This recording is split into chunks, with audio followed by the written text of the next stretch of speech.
Hello friends, beautiful जिंदगी में आपका स्वागत है। आज की कहानी माँ पर आधारित है। अगर आज की कहानी आपको पसंद आती है तो चैनल को लाइक, शेयर, कमेंट और सब्सक्राइब करना ना भूलें। नीचे दिए गए बेल आइकन पर क्लिक करें ताकि हमारी सारी हिंदी रोचक कहानियाँ आप तक पहुँचती रहे। मेरा नसीब ऐसा क्यों है, क्यों मुझे ही सारी समस्याएं झेलनी पड़ती है। एक समस्या जाती है तो दूसरी लाइन में लगी होती है। बैठे बैठे मैं अपनी छत की सीढ़ियों पर यही सोच रही थी कि तब तक नीचे से आवाज आई, गीता तुम्हारी माँ बिस्तर से गिर गई है, जल्दी आओ। मैं आवाज सुनते ही भागी दौड़ी, माँ को जमीन से उठाकर जल्दी से बिस्तर पर लेट आई। माँ कुछ बोल नहीं पा रही थी। माँ को देखकर मेरी आंखों से आंसू निकलने लगे। मैं मन में सोचने लगी, अगर माँ की ये हालत नहीं हुई रहती तो माँ खुद जमीन से उठकर बिस्तर पर लेट जाती। दरअसल मेरा नाम गीता है। मेरी 5 बहनें और एक भाई है। मेरे पापा बचपन में ही गुजर गए जब मैं बहुत छोटी थी। पापा के जाने के बाद माँ हम लोगों का पेट तो जैसे तैसे पाल लेती थी, लेकिन 5 बेटियों की शादी का चिंता हमेशा लगा रहता था। ना घर में कोई कमाने वाला था और ना ही कोई समझने वाला। आसपास के लोग ताना मारने में ही आगे थे। मेरे भैया भी तब छोटे थे। दुनिया का ताना बोली सहकर माँ मामा के वहाँ से थोड़ा बहुत सहयोग लेकर 4 दीदियों की शादी कर दी। लेकिन माँ के ऊपर कर्ज का बोझ पड़ा जा रहा था। खेत में कुछ अनाज होते थे जिन्हें बेचकर माँ घर का खर्च चलाती थी। अगर माँ की तबीयत खराब भी रहती थी तो डॉक्टर को दिखाने नहीं जाती थी।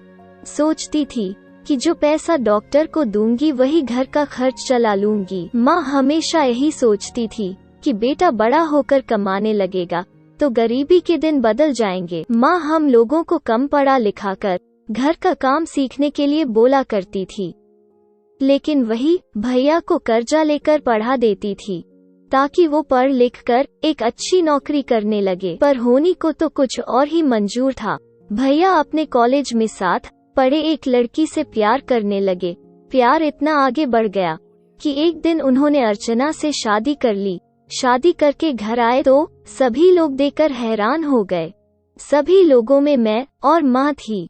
माँ बोली, बेटा ये क्या कर दिया तुमने, तुम्हारी शादी नहीं होती क्या जो इस तरह शादी कर लिए। भैया बोले, मैं अर्चना से प्यार करता था माँ, इसके पापा कहीं और शादी न करवा दे, इसलिए मैं इससे शादी करके इसे अपने घर लाया। माँ आप बुरा मत मानना, मैं जानता हूँ कि हमारे घर में खाने की 2 रोटी नहीं समय से मिल पाती, लेकिन माँ मैं अब नौकरी भी करूँगा और पढ़ाई भी।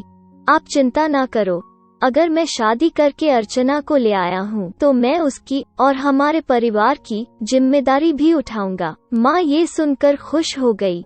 मन में सोची, चलो जाने दो, बेटे की खुशी पहले मायने रखती है।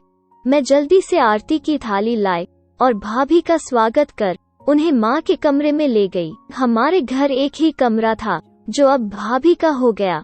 इधर भैया शादी करके बहुत खुश थे, लेकिन उन्हें ये नहीं पता था कि अर्चना भाभी जैसी भोली भाली दिखती हैं, वैसी है नहीं। धीरे धीरे भाभी का असली चेहरा सामने आने लगा।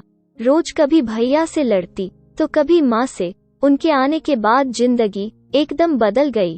पहले से ही समस्याओं का कहर टूटा था हम लोगों पे। इधर भाभी के आ जाने पर मुझे यह यकीन हो गया कि हमारे घर की समस्याएं कभी खत्म नहीं हो सकती। वो आवाज लगाने वाला कोई और नहीं, भाभी ही थी जो कह रही थी, गीता तुम्हारी माँ बिस्तर से गिर गई है, जल्दी आओ। भाभी का कलह इतना बढ़ गया था कि अब वो माँ और मुझे कुछ नहीं समझती थी। भैया के शादी के कुछ दिनों बाद से ही माँ हमेशा बीमार रहने लगी थी।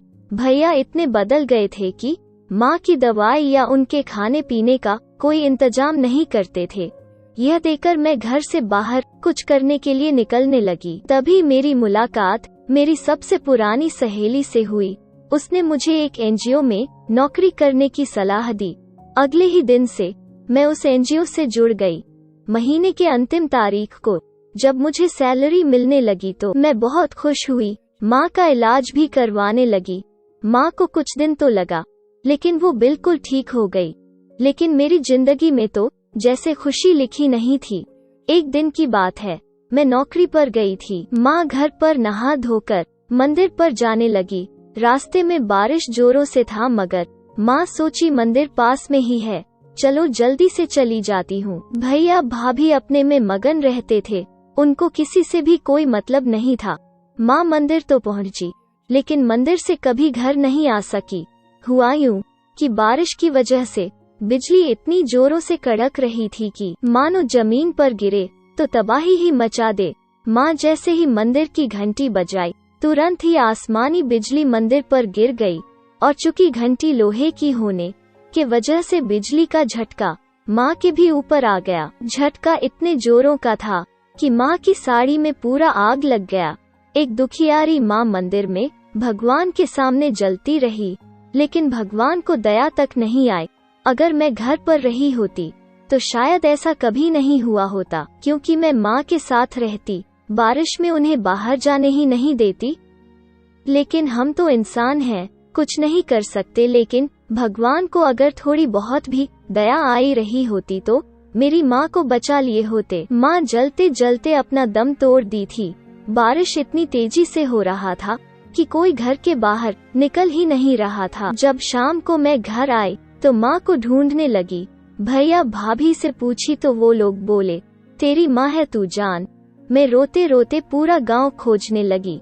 हार मानकर जब मैं मंदिर आई तो देखा घंटी के नीचे जैसे कोई जल के राख पड़ा है। मैं यह देखकर एकदम घबरा गई। मंदिर की दशा भी एकदम बदली हुई थी।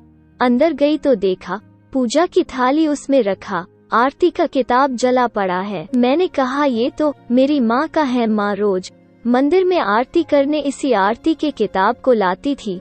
किताब ऐसे जला था कि उसकी लिखावट का अंदाजा मुझे पता चल रहा था। मैं यह सब देखकर चिल्ला चिल्ला कर रोने लगी। माँ ऐसी राख बनके पड़ी थी कि उसको गले लगाकर मैं रो भी नहीं पा रही थी। मेरे चिल्लाने की आवाज सुनकर सारे गांव वाले आए, लेकिन वो नहीं आया जिसकी उस वक्त सबसे ज्यादा जरूरत थी। वो बस नाम के लिए कहे जाने वाले मेरे भैया थे। माँ के जाने के बाद मैंने वो घर छोड़ दिया। वहाँ मेरा ऐसा कोई नहीं था जिसके लिए मैं रहती। धीरे धीरे कुछ दिन बीतने के बाद मेरे मामा, जिनको मेरी चिंता थी, उन्होंने एक अच्छे घर में मेरी शादी करवा दी। पर मैं यहाँ खुश तो बहुत हूँ, लेकिन माँ को कभी नहीं भूल पाती। भगवान मेरी जिंदगी में समस्याओं का पुल बांध दिए थे। मेरी भाभी भैया के ना कमाने की वजह से खुश नहीं थी और एक दिन उनको छोड़कर चली गई। आज उस घर में भैया अकेले अपने पछतावे भरे पल में घूट घूट कर जी रहे हैं। हमें जिंदगी में रिश्तों के मायने को समझना चाहिए। माँ जो हमें 9 महीने अपने पेट में पाल के जन्म देती है, एक नया जीवन देती है, उसका मोल हम कभी नहीं चुका सकते। दोस्तों, आज की कहानी आपको कैसी लगी हमें कमेंट बॉक्स में जरूर बताइएगा। Thank you for watching. Please subscribe my channel. Bye bye friends.